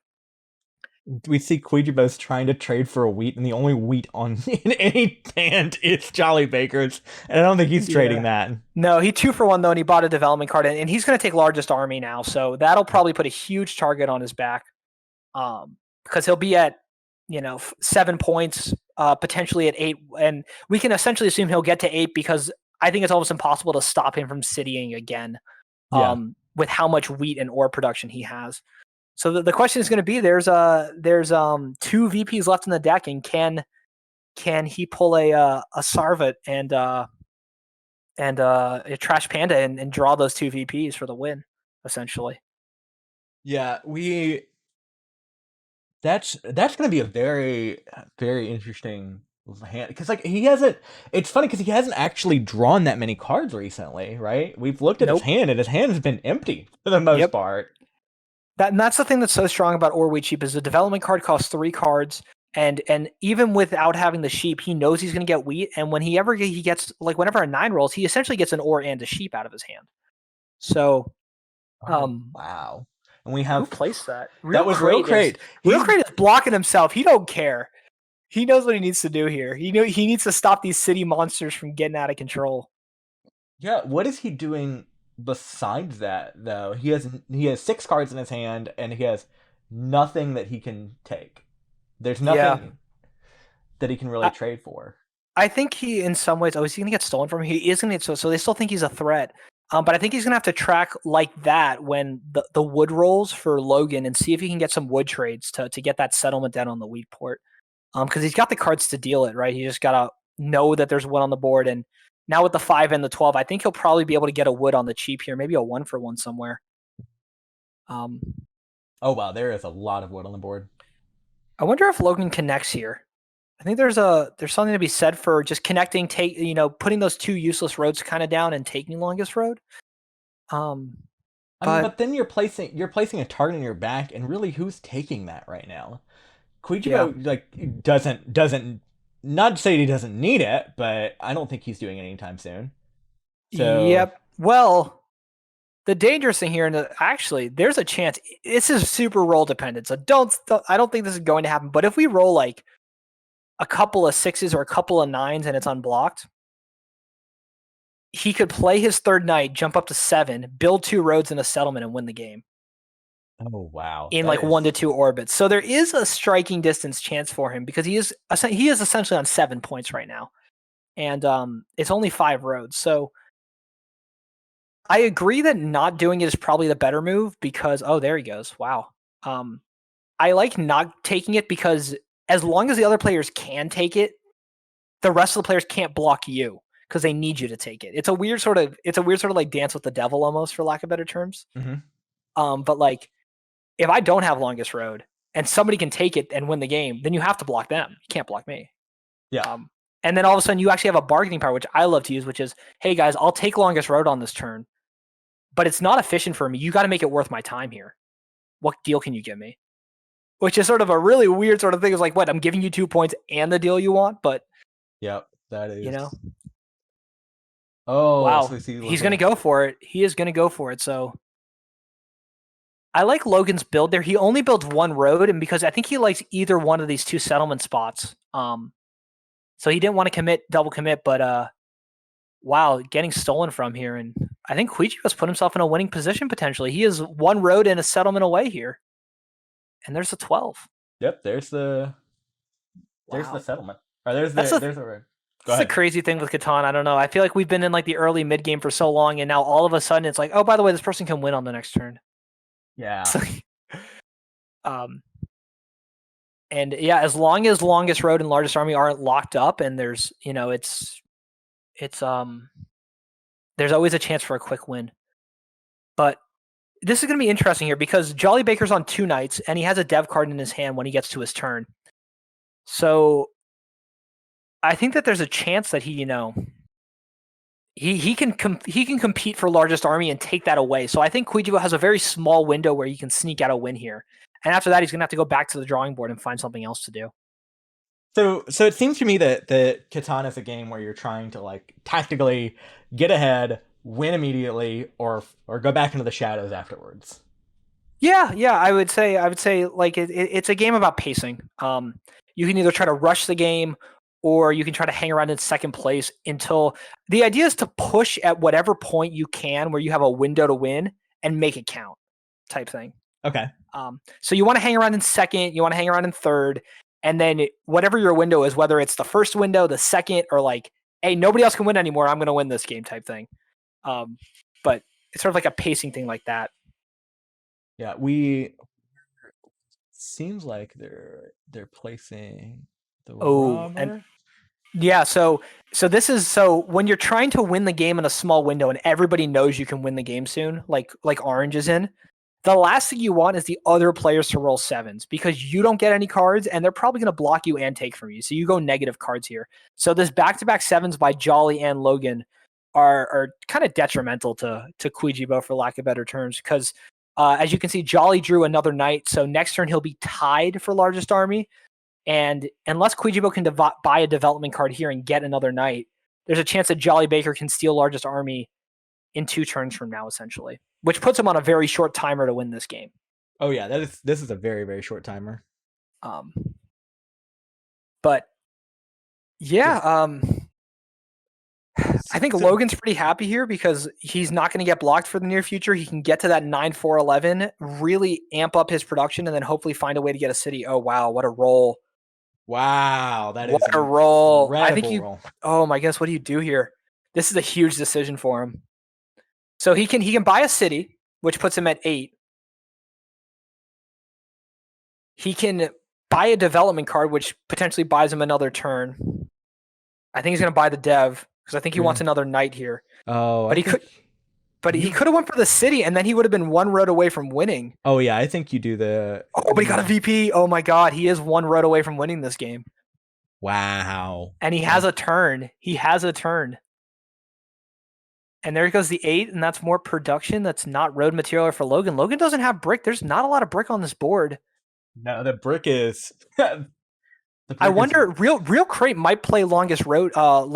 Might play the road builder here again. That might be interesting. He might be talking about it. They might be trying to see if there's a way that Cuijibo can win on the next turn. Yeah, let's go ahead and see if they're talking about that.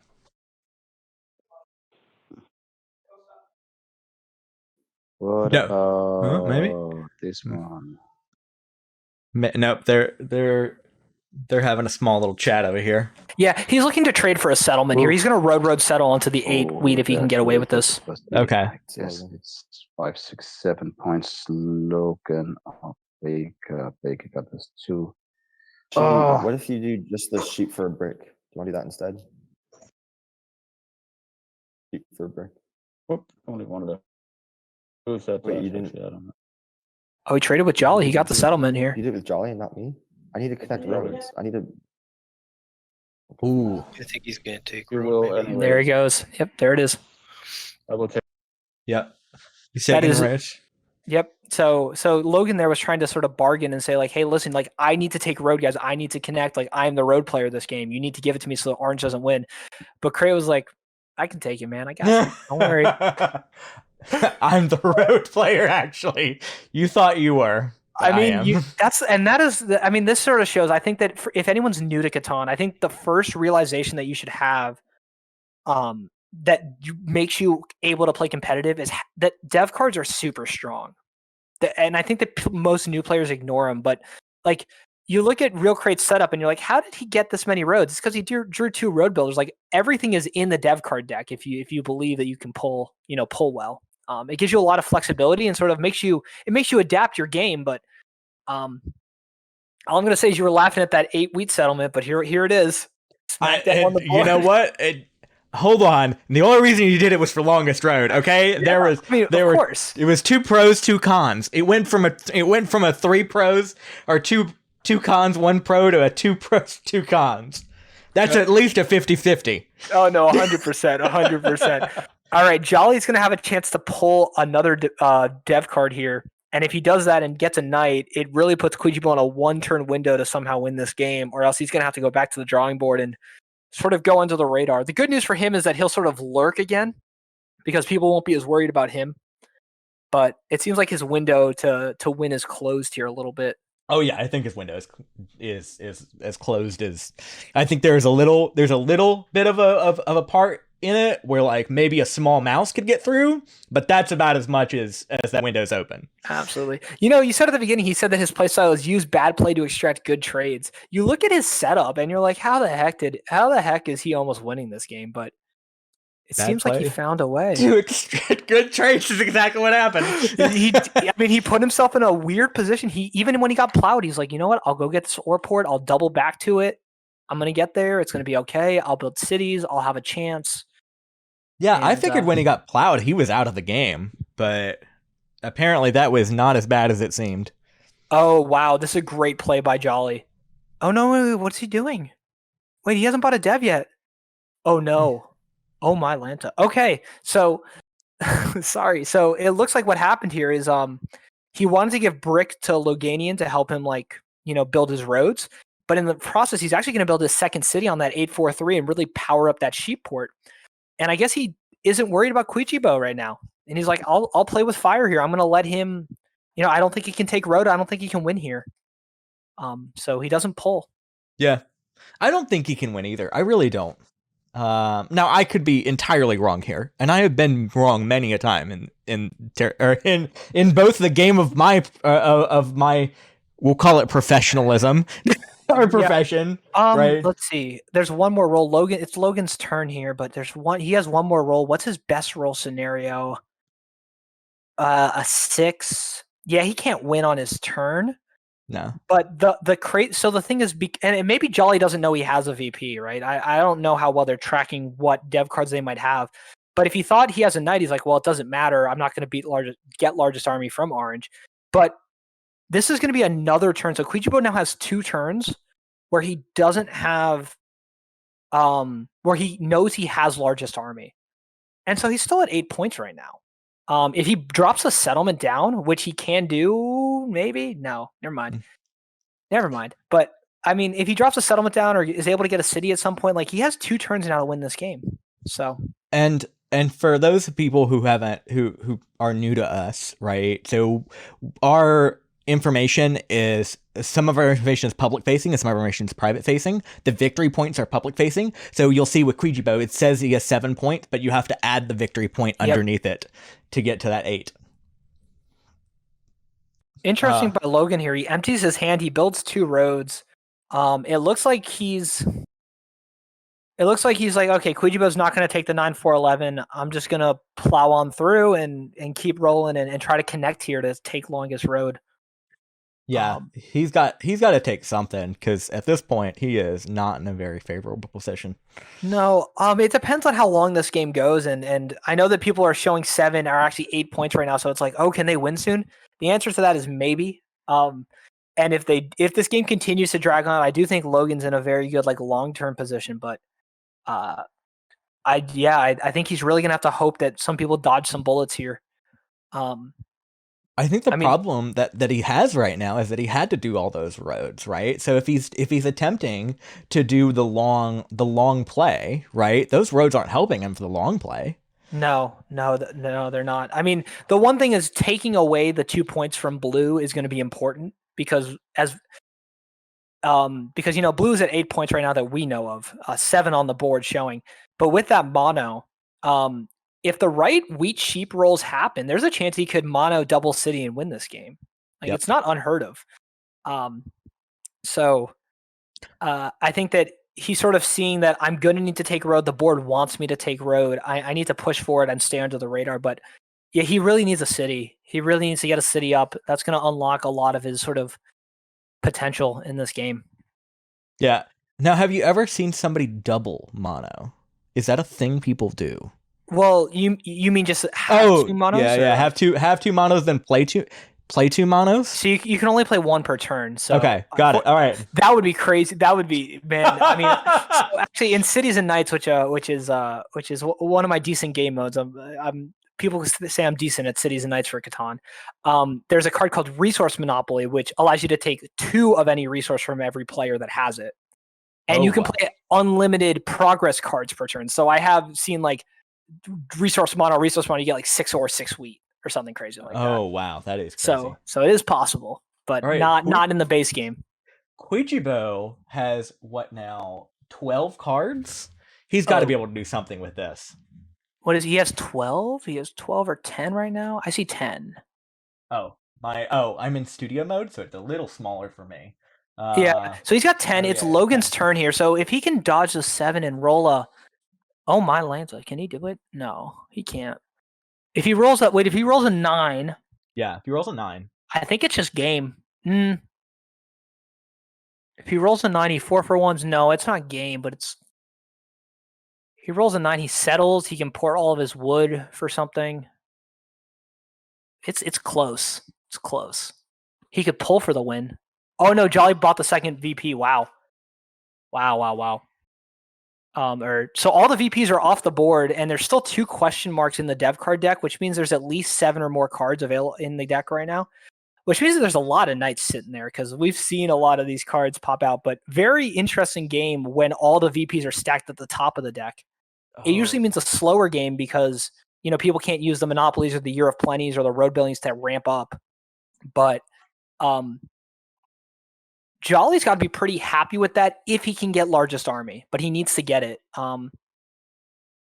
because the most standard or we cheap win is 3 cities, 2 VPs, largest army. You kind of have to branch away from that when you don't draw 2 VPs, but he has the 2 VPs, so now he just needs to get the knights, get the largest army, put that last city on the board, and call it a day. Yep. And Cuijibo is trying to trade here, and it's just, I'm not sure that's happening. Oh, and he's going to double 4-for-1 and pull another dev. Oh, my. Oh, and he drew the other. Oh, my goodness. Get out of here, game. Okay, well. RealCrait. Infinite sheep right now. Yeah, and unfortunately doesn't have a sheep port to go with it.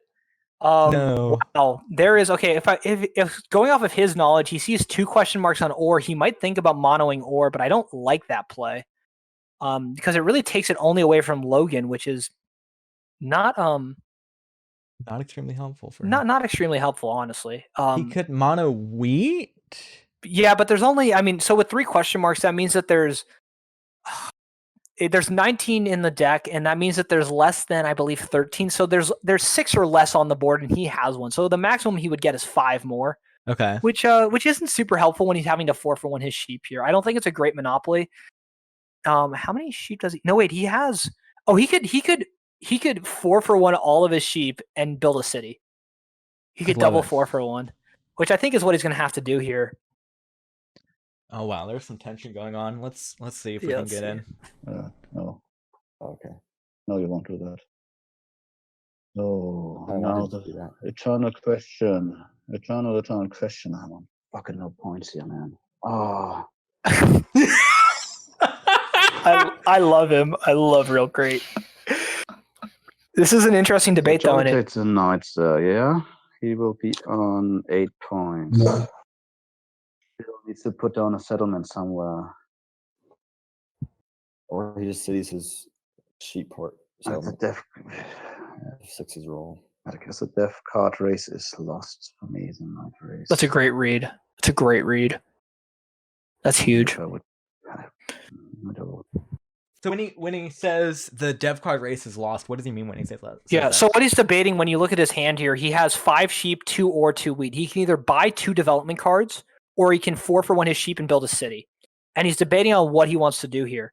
And so what he's trying to understand is how many VPs are out of the deck, how many knights are left in the deck, what am I probably drawing? And his sort of read here was that, he said it briefly, it's like all the VPs are so many VPs are gone. And I think he recognizes that really it's only knights left in the deck, and he's already 2 knights behind 2 other players. He's not going to get largest army this game. Okay. So him buying those devs is wasting his potential versus now he can get a city, maybe with some rolls, he can find some magical ability to take road, drop a settlement, like, take road back somehow, drop a settlement. He's going to have to look for creative ways to win this that do not include getting largest army. And I think that city unlocks a lot more play for him now. Yeah, absolutely. Now, if he's building these roads, he has to build towards. No, he doesn't have to build towards the desert. I guess, or on the desert specifically. He could go for the 3-4. He could go around the desert. Honestly, at this point, he's not going for production. He's going for putting points on the board. But he only has one. Because he only has one settlement available right now that he just got back because of that city. So it seems like he's going away from the table. Maybe he's grabbing a beer for all I know. Yeah, could be many things. Yeah, we will eventually. Logan's debating who to rob here. Oh, he's gonna put on the 5 wheat, not the ore. I think he I don't know. I don't know how to feel about that. That has every city in the game right now. So yeah, I guess he feels like he can't stop the ore. I don't know. A lot of times I don't like blocking the resource that you need because you want people to have it so they trade it to you. But we got the city. Oh, he stole for the city. Oh, that is very, very nice. That's huge. I wonder now he took from Cuijibo, which we can see here it was a 66% chance, but he did have an 100% chance with Jolly, so maybe he was trying to wheel and deal some extortion value out of it, but it appears that wasn't the case. I think something interesting would have been saying, "Hey Jolly, I'll put it on the 9 ore if you give me one of your wheat for whatever I steal." But he goes to cities as a 6-9-3, and it pays off immediately here. Oh, that's gorgeous. Oh, and you can see the elation with him right now. Yeah. No, he looks I mean, so let's see. He's at 8 points. He has 2 settlement spots left. Yeah, so if he gets this 9-4-11 and then he just needs to road out to the 6 brick, he's 2 settlements away from winning this game. Yep. And he has them available. So but here comes something. Wait. Oh, this is Monopoly? He stole all the ore. Does he have it? No, he's 1 card short. No, he can't take road. Never mind. What's he gonna do here? He's gonna buy another dev. He monos all the ore off the board. That might have been a little premature. I don't think there was that many ore out there. I get it. He's also trying to protect his lead on the knights. Yeah. But Jolly didn't play a knight there, so you probably believe that he still doesn't have one, which makes him think, okay, if I have a mono and 2 road buildings have been played, he's either got Year of Plenty or 2 VPs. It's also, I think, about tempo as well, because if Jolly buys one on his next turn, he can take it from him. That's true. 100% right. Tempo. Yeah. Tempo's a beautiful thing in Terra Mystica. That's what I do know. I know tempo. Oh yeah, I tried. I mean, I actually picked up the term tempo from Hearthstone when I was playing and watching people play. But that brings me back. Hearthstone, man. I love the term, and I really do like using it, especially for army, the army race and like tempo on it, like who has position on who. 100%. And currently, Cuijibo does have that tempo on army race. Yes, he does. The scary thing here is, right, so the only thing scarier than somebody playing a knight and taking largest army is somebody not playing a knight when you know they should, and you go, oh, hold up, what do they have here? And that starts to make people freak out. And I think we've seen a lot of this game, right? Logan has, Loganian has definitely passed with the robber on him.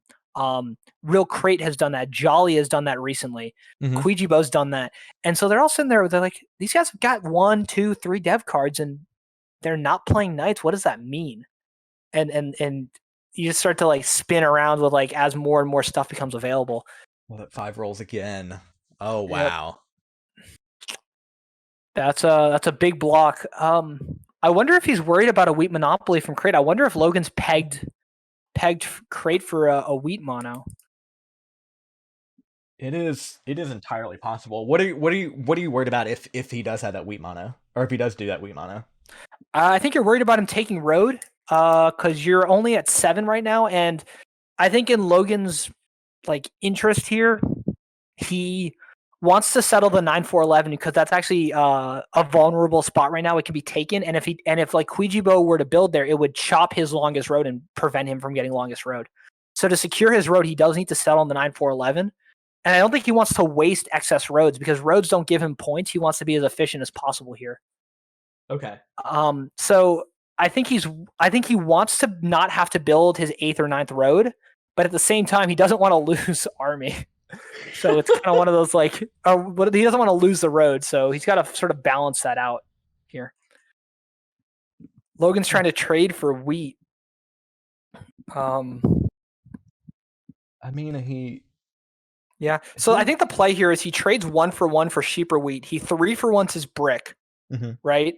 And then he settles on the 9-4-11 and builds a road out to the 6 brick, which sets up his win, extends his road by 1 more. I think that's what he's trying to do, and that's why he's looking for a trade. all right, let's see. If he's on 8 points, that's for sure. He hasn't played that death in 1,000 years, so That's still plenty might of be chance mono. there was plenty of a chance to mono wheat for 5s and 8s, and he would have done that. So it's a VP. Oh, damn year of plenty. No one wants. Oh my gosh, this is bad. I feel like at this point you go ahead and just do the No, 2-for-1. would have played.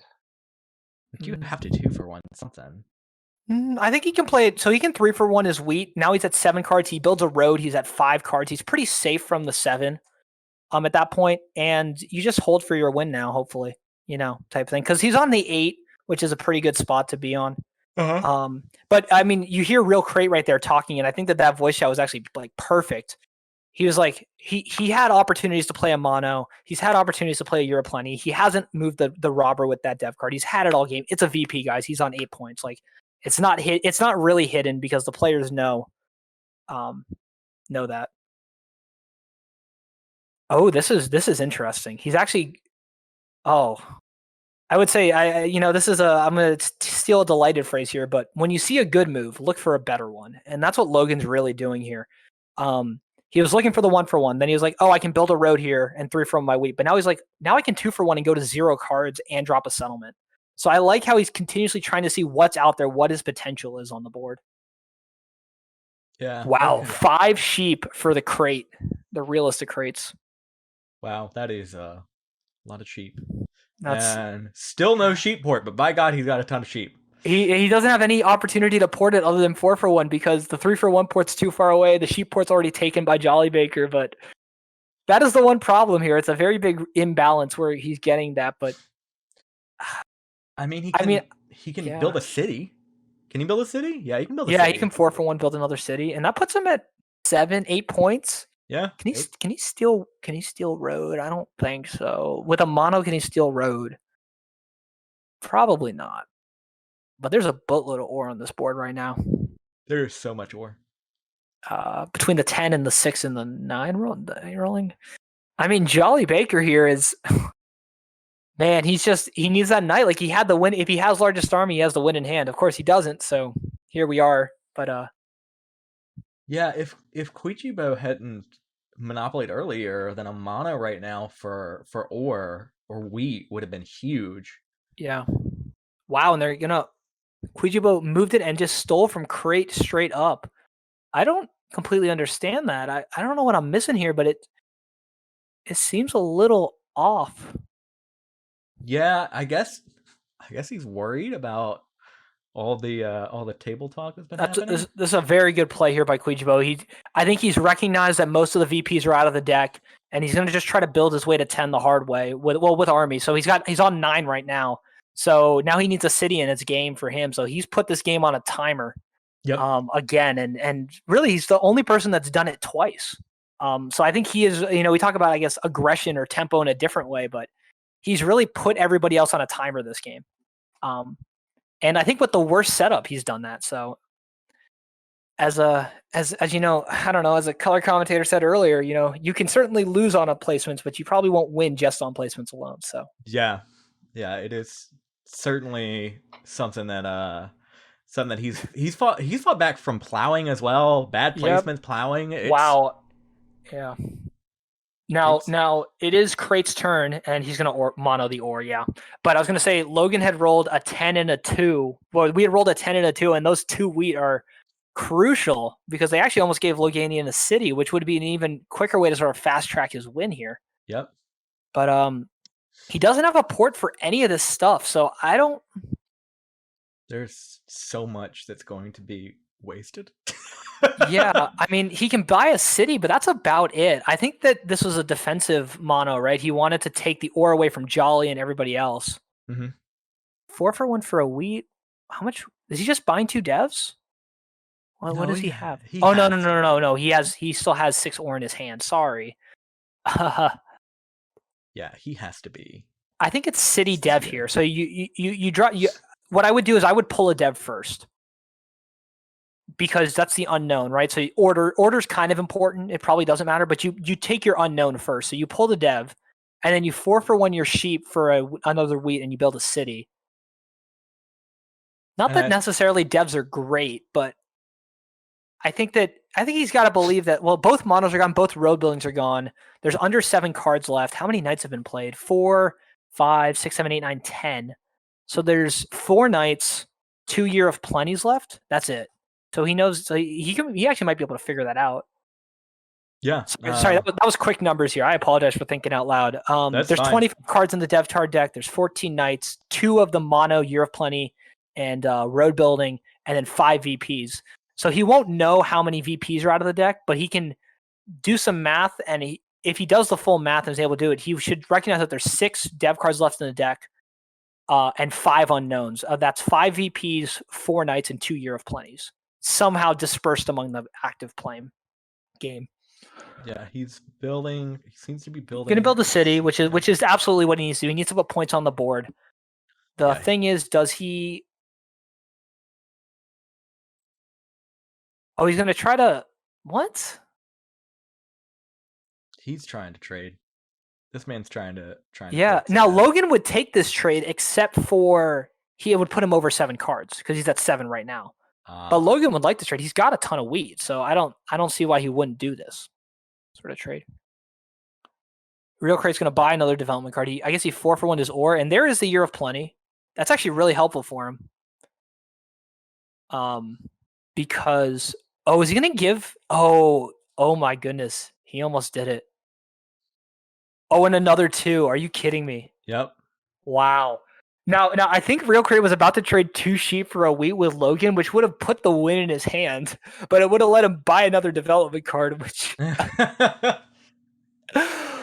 oh my. I think an 8 wins it for Logan. An 8 wins it. That's about it. An 8 and a 9 both win it for him here. So there it is. That's game. And there's a 9. Yeah, he's gonna double settle here for the win. That wow, is well done. beautiful. Wow. Yep. And yeah, I think that going uncontested for road is a huge thing. Drawing that early VP was huge, but very well done, a very very well game, and I think that his imaging and positioning was very strong in that game, and going for the uncontested condition was a great job. Oh, I absolutely agree. It was incredible. Let's see if we can get him on for a winner's interview in just a second. Absolutely. Oh man. Yeah, no, I mean, I think a really good game. This is one of those games that was a high wheat, high ore, and high sheep board, and we saw 3 players go for it. And at the end of the day, the road player did eke a win out, but I think that it was a lot closer than it looked. And I will say, I don't know, that is a sort of a trademark of Logan's ability is, yeah, I think a big trademark of his ability is he's able to sort of know his win condition and go for it, but sort of do it in a very slow, methodical method. And I think that we sort of saw that today, where he wasn't even getting blocked at the end of the game when he did pull out this win. And I think it was just other people were experiencing bigger threats on the board. So really well done. yeah, very very well done. I'm curious to think of his thoughts and how scared he was this game, because I think in some way you can be like, oh, I always liked my position, but in the other way you could be like, I did not think that was going to happen. Yeah, I do not. I don't know how he was planning on doing this either. Like I I'm very interested to see how he did what he did. So we'll hopefully be able to get him on in just a little bit. But Yep. until then, we're just kind of here. No. I think that's a really solid game. Yeah, it's. I think that Logan did a great job of. We talked about anticipating trades, and he was never for want of wheat in the game, which is, I think, a really important thing, because he didn't place on any wheat to start this game, and he really placed. He was basically playing wood, brick, and sheep, which is very odd to play. But he knew that nobody else was going to go for road. He knew he was going to get road at some point in this game, and I know he's probably annoyed about that early VP draw, but that is the hardest part of the road player's positioning, is getting your 10th point. And while that wasn't his last point that he got, I would consider that VP that variable 10th point that he drew it early. And I think at that point, he knew he only needed one city in the game. He knew he needed road, 5 settlements, and 1 city, and he could do it. And yeah, I think a very well paced game, and I think that's a good start to the season for him. I mean, I'm trying to think about last season, but probably 4 wins get you into the semifinals, if not the finals. 3 to 4 wins, and out of 8 weeks, which is super hard to do. And I mean, when you talk about a 25% win rate average, 2 wins would be what you expect, but against this competition, you never know. So week 1, getting the win, putting up to 10 points, knowing that you need probably 2 to 3 more to solidify yourself into that top 7. It's a good start, and against really good competition. Yeah, definitely so. So, and then after this interview, we actually have an announcement on another tournament that's coming up. So this will be a fun time overall. Great game. We're looking forward to getting him in. Whenever he gets here, we will see him soon. This is the problem. Okay, and I'll go on a small little rant over here about players, because like players, you tell them, hey, I need you for this and this and this and this, and then they're just like, all right, got it covered. Don't worry, friend. and then afterwards, you're trying to like quickly get them in and quickly be like, all right, I need you. I need you now. And he's like, so remember when I said I was gonna be here? Yeah, that was a funny time. I will say, like, this was an hour and 40-minute game, and I think that this one especially, but any high level game of anything, you're just gonna rack your brain a ton. You're thinking, you're scheming, and every single die roll, you're sort of thinking, how does that affect the game? How does that change my game? What am I missing here? So I think that, like, you got to be fatigued after the game. When it works out, you're like, oh, thank goodness. Yeah, I mean, the one big game I ever won, I was so exhausted after. I think I did an interview with somebody who was also streaming the game, and I just sounded so dead, because you're just sort of exhausted. You're like, the adrenaline just drops once you hit that 10th point, and you're like, I'm done. Let me go ahead and see if I can join in and talk to him real quick. That I before Charlie is there, because Charlie doesn't have road material as well. He got the 4 into 12 and wood. Hey, Loganian, I need you and I need you to check your PMs. All right, join the chat. Oh man, but thanks for having me I know that we'll continue talking, but thanks for having me to cast this. This was it was fun. I'm really happy with the normal timer. I think that hour 40 is a great like window for a high level long game, and 75 turns is I would say decently long of a game. A lot happened here, a lot of ups and downs. Yeah, and really I think really well, everyone played well for sure, but a specific shout out, I think Cuijibo luckily getting rewarded with these 9 points that he got, and like helping as that tiebreaker for the Premier League, but he played this game phenomenally, and I think playing from the position he was, taking that odd setup and then positioning himself in the way he did, he really put everybody on a timer this game. And a couple of better rolls here and there, and he wins this game. Oh yeah, 30 minutes earlier than an even. We could have been already drinking mojitos on the beach or something. I don't even know at this point. Yeah, at this point we definitely could have. Let's see if I think we're about to get him. So let's go ahead and. Yeah, is he just coming into this chat? Yeah, Sweet. He's just coming into this chat. Why would he go anywhere else? Sweet, I love this. I just get to sit here and talk, and people listen to me, and I don't have to do anything. Yeah, it makes my life easy here. Yeah, Sorry, I didn't know we had a friend. Oh yeah, yeah. It's Yeah, all with the good. Hey, look, Shane, how you doing? I'm doing really good. That felt really good. I got so lucky. I don't know if I deserved that. Dang. Why do you say you feel you feel like you didn't deserve it? Please go Well, in and tell us. My 2 wheat rolled 2 times in a row, and that basically gave me the game right there. And the 7 didn't roll, so pretty lucky, I think. Yeah, but I feel like that 6 didn't roll for the entire early game. Like I kept looking at Oh your my hand, gosh. you had no brick in your hand. That pissed me off so much. The 6 brick, like it never rolled. Yeah. I could have like expanded to the whole map by mid game or something if the 6 rolled like a few more times. So I do have a couple of strategy questions here, and I guess my first one is that early game, right? So were you expecting wheat trades that easily that game? Because it seemed like you had the most wheat in your hand somehow at different points in the game. I did. And then the second thing is why the dev cards and why not hold? Why those early devs? I didn't want to wait for my 10 to roll, and I only had 1 settlement on the 10. So even if the 10 did roll, I'd only get 2 ore, and at that point I knew I couldn't trade for ore. Like they would not give me the ore if I traded. Like they would have, prevented me from getting the ore, so I wouldn't be able to get cities. Unless I felt I wouldn't get cities until I got my second settlement on that 10 ore. Makes sense. Just decided not to go for cities until I got the 2 settlements on the 10 ore. Yeah. How did you feel about drawing that early VP? Because it looked like you sort of like were annoyed about it from the camera, but I was sitting here like, oh, that's perfect, man. He's set. Yeah, so I was hoping for either road building because my 6s weren't rolling, right? Euro Plenty or Monopoly, of course. Anybody wants a Monopoly, and then the VP. I think I look disappointed. I guess I wasn't that disappointed, but I think I was also hoping for a knight because for some reason they kept on blocking me, and I was like, "Why are you blocking me? I can't. I'm at 2 points. Everybody else is at 3 points," and so I kind of felt like I wanted protection, but. The VP, yeah, I'm never sad about VPs. I think some people think VPs are not good, but I love getting VPs. So yeah, I sort of noticed you. So a lot of times when I see a road player, and you were by far the road player that game, like you basically should have started with 4 points because longest road was going to be yours.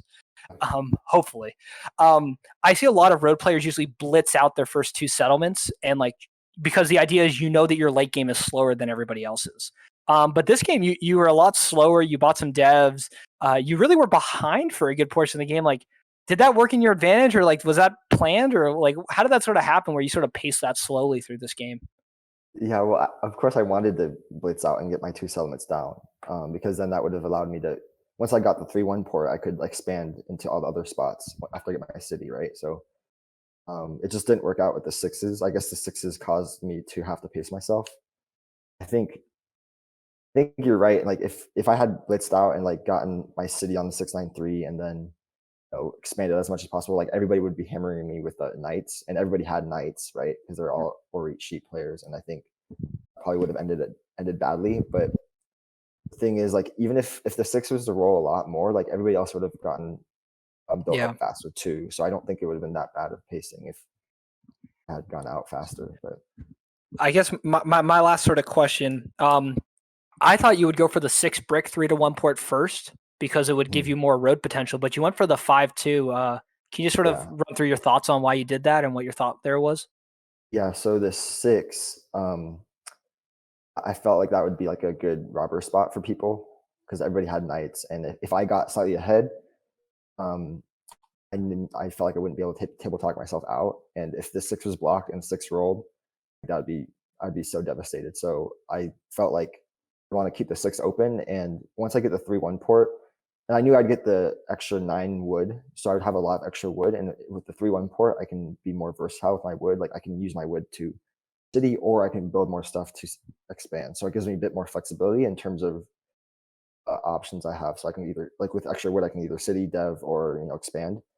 With extra brick, like I'm going to have a lot of wood to go with the brick, so it's hard to make those decisions.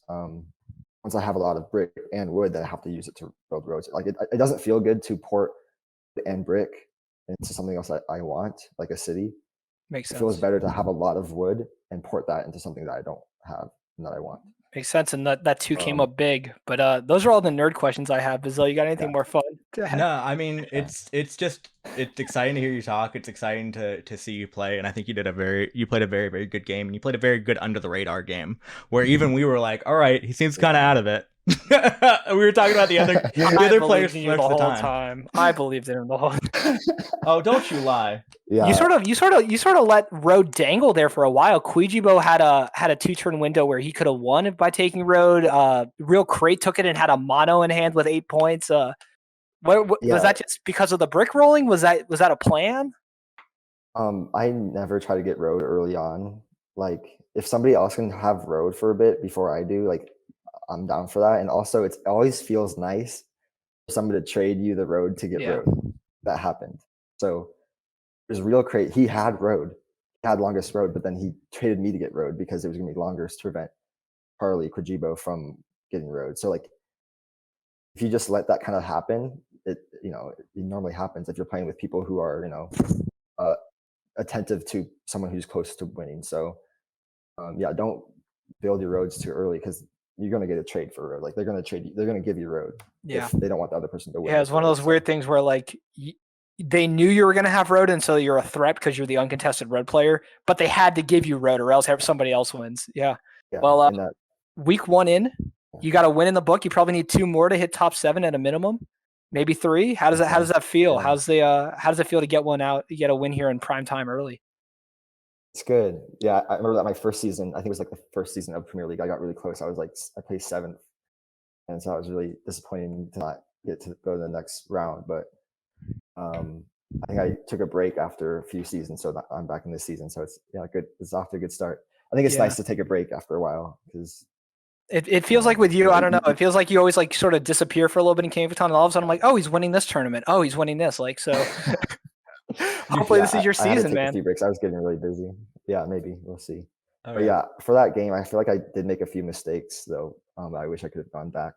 There was one time when I blocked the 5 wheat, but I said I was going to block the 6 wheat, but then like I was just focusing on wheat too much, so I just blocked the 5 wheat instead of the 6 wheat, and then the 6 ore, not the 6 wheat. Yeah. The 6 ore rolled 3 times, and I was like, oh god, what?